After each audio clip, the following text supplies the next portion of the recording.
Compte rendu à gouvernement provincial Bobo Messano Thérèse Olengalobaki na micro ya Ibrahim Ndokua.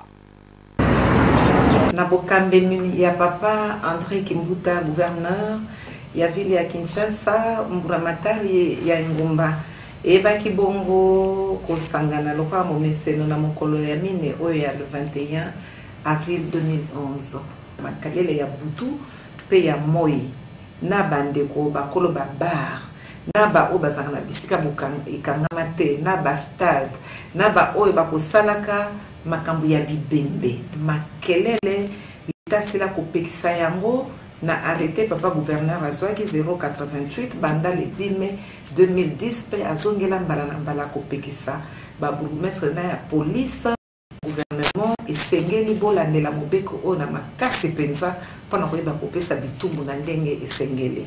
Or session et examen d'état kobanda bongo le 25 avril mpona bongo mpona dissertation bakofuta bongo 13 000 francs congolais wana te.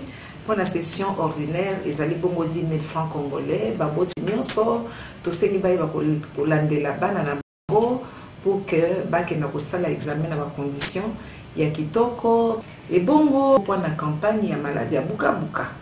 Oyo première dose et pesamaki le 23 et le 27 mars to ebi to. Et bongo dose balé.